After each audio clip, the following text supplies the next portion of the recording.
जो लड़की का डेथ हुआ डॉक्टर, ये लड़की मेरा लड़की जैसा है। एक पेरेंट्स होने का नाते मैं रेजिग्नेशन देना सोचता हूँ, इसलिए मैं रेजिग्नेशन दे रहा हूँ मेंटली। मैं I don't like that this should happen to anyone in future, लेकिन मैंने उसको बचाने का कोशिश तो पूरी किया।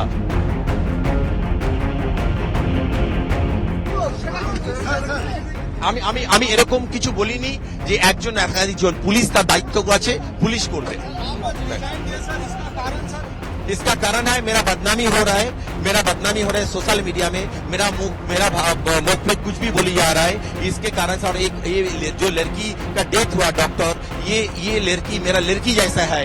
एक पेरेंट्स होने का नाते मैं रेजिग्नेशन देना सोचता हूँ, इसलिए मैं रेजिग्नेशन दे रहा हूँ मेंटली। मैं I don't like that this should happen to anyone in future, लेकिन मैंने उसको बचाने का कोशिश तो पूरी किया। लेकिन हमारा जो डिपार्टमेंट है, हमारा डिपार्टमेंट चेस्ट डिपार्टमेंट में उसका डेथ हो गया, तो it's really unavoidable. That's why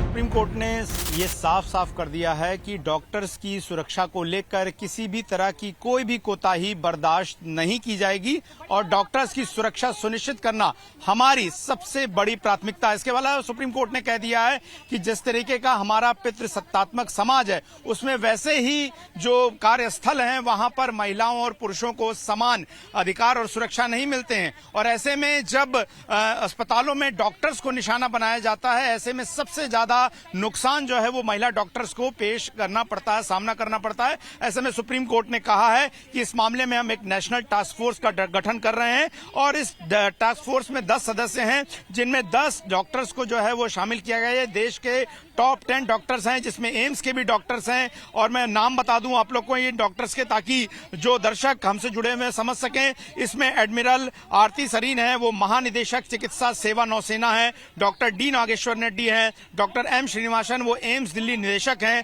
doctor प्रतिमा मूर्ति जो हैं वो बेंगलोर की डॉक्टर हैं। डॉक्टर गोवर्धन दत्तपुरी एम्स जोधपुर से हैं। डॉक्टर सौमित्रा रावत सदस्य गंगाराम हॉस्पिटल। प्रोफेसर अनीता सक्सेना ये कुलपति हैं। पल्लवी सैपले ये जेजे ग्रुप हॉस्पिटल से हैं।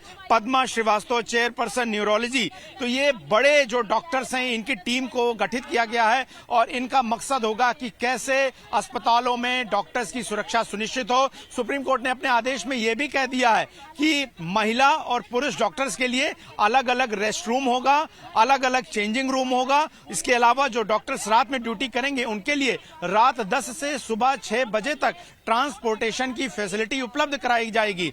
चीफ जस्टिस ने कहा कि हमने ये ऑब्जर्व किया है कि जहां पर महिला और पुरुष डॉक्टर दोनों साथ काम करते हैं, वहां पर common changing room, common washroom होते हैं और उसके लिए भी उन्हें चलकर अस्पताल परिसर में बहुत दूर तक जाना पड़ता है। ऐसे में कैसे जो है वो समान कार्य अवसर की जो मौके हैं वो उपलब्ध हो सकेंगे महिला डॉक्टर्स के लिए। और आने वाले समय में जब हम ये चाहते हैं कि हमारे देश में ज्यादा से ज्यादा महिलाएं जो हैं वो कामकाज के लिए पब्लिक सेक्टर में आए, तो हमें उससे पहले महिलाओं की सुरक्षा को 100% सुनिश्चित करने के लिए सारी तैयारियां करनी होंगी और सारे कदम उठाने होंगे। और अब इस मामले में जो अगली सुनवाई है वो गुरुवार को होनी है और उस दौरान जो है इस मामले की जांच कर रही सेंट्रल ब्यूरो ऑफ इन्वेस्टिगेशन यानी कि सीबीआई को इस मामले में स्टेटस रिपोर्ट दाखिल करनी है। लेकिन इस सुनवाई के दौरान सुप्रीम कोर्ट ने कुछ बड़े सवाल खड़े कर दिए। मसलन पीड़िता के परिवार को 8:30 बजे रात को बॉडी सौंप तो दी गई, लेकिन इस मामले में 11:30 बजे तक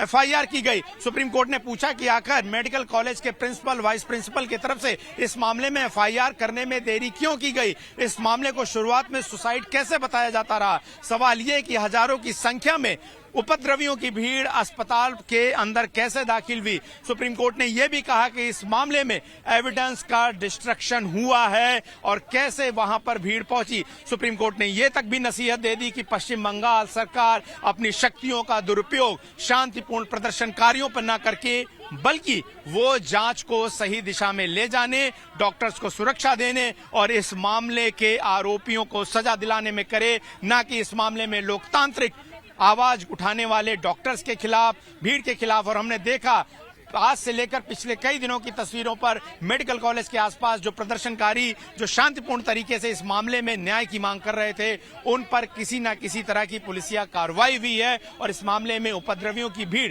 जिस पर राजनीतिक उठापटक और आरोप लग रहे हैं, उन्होंने एविडेंस भी डिस्ट्रक्ट किए हैं। तो एक बड़ी अहम सुनवाई, और मैं आपको बता दूं कि सुप्रीम कोर्ट बहुत कम मामलों में जो है वो स्वतः संज्ञान लेकर सुनवाई करता है, लेकिन इस मामले में एक लंबे अरसे बाद इस तरह की एक बलात्कार की घटना जिसने देश भर के लोगों को झकझोर दिया और खास करके डॉक्टर्स की फ्रेटर्निटी के साथ जो हुआ, उसके बाद सुप्रीम कोर्ट ने इस मामले में सुओ मोटो लेने का विचार किया। इस मामले में एक लेटर पिटीशन दाखिल करने वाले सुप्रीम कोर्ट के दो वकील हमारे साथ हैं, उज्जवल गौड़ साहब हैं, रोहित पांडे साहब हैं, दोनों ही मौजूद हैं और इन्होंने इस मामले में सबसे पहले जो है लेटर पिटीशन दाखिल की थी और जाहिर तौर पर सुप्रीम कोर्ट ने इस मामले में स्वतः संज्ञान लेकर सुनवाई भी की।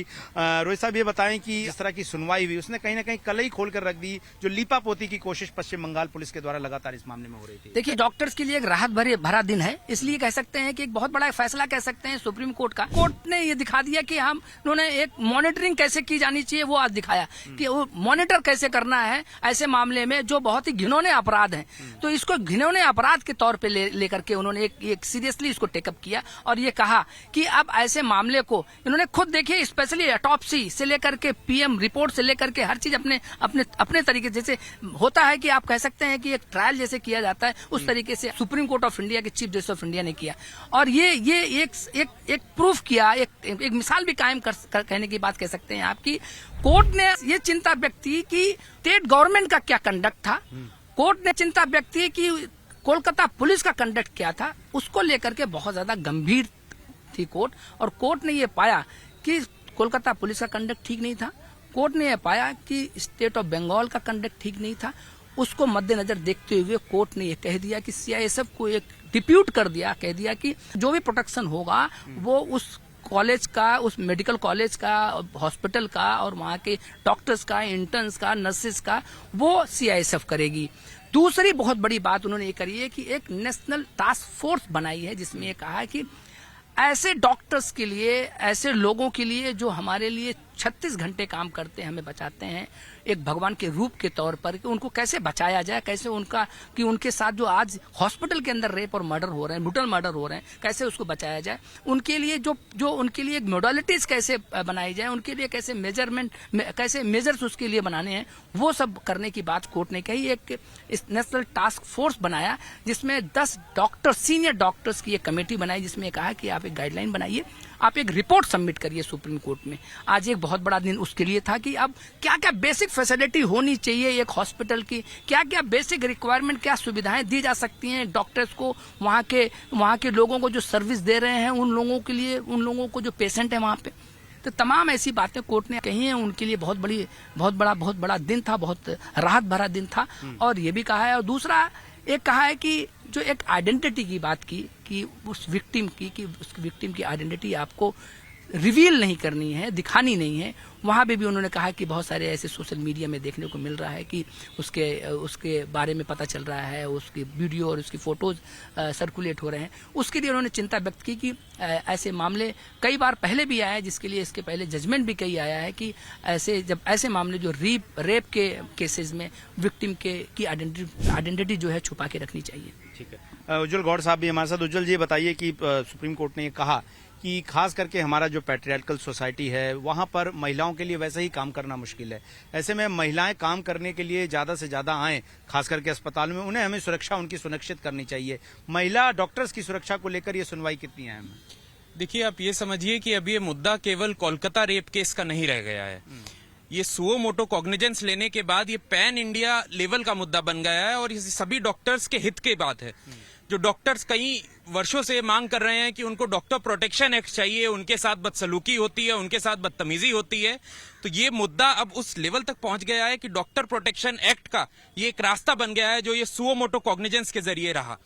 अभी जो कमेटी, जो स्पेशल नेशनल टास्क फोर्स जो गठित की है, जो 14 मेंबर कमेटी है, 9 उसमें मेंबर्स रखे गए हैं, 5 उसमें एक्स ऑफिशियो मेंबर्स रखे गए हैं, ये कमेटी अब रिकमेंड करेगी कमिटी के रिकमेंडेशन अब जिम्मेदारी जो है वो कमिटी पर आ चुकी है, क्योंकि कमिटी क्या रिकमेंड करेगी। कमिटी अगर रिकमेंड करती है कि हमें डॉक्टर्स प्रोटेक्शन एक्ट चाहिए, और बशर्ते वो अगर एक्ट नहीं आता लेकिन सुप्रीम कोर्ट गाइडलाइंस या डायरेक्शंस निकाल देती है कि ये चीजें मैंडेटरी हैं जो सभी आपके वो हेल्थ मिनिस्ट्री को दे कि आप ये वाली चीजें कंप्लाइंस कराएं, तो निश्चित ही बहुत ही ऐतिहासिक मैं समझता हूं कि ये सुनवाई रही है। चलिए, तो कोलकाता में हुए घटनाकांड के बाद जिस तरीके से आक्रोशित डॉक्टर जो हैं हड़ताल पर भी हैं, उस पर भी मुख्य न्यायाधीश ने कहा कि अब देश की सबसे बड़ी अदालत ने आपकी समस्याओं को सुना है। ऐसे में आपसे गुजारिश करेंगे कि एक बड़ा वर्ग जो हड़ताल की वजह से प्रभावित हो रहा है उनको ध्यान में रखते हुए आप वापस काम पर लौट आएं और डॉक्टर्स की सुरक्षा करना हमारी सर्वोच्च प्राथमिकता होगी।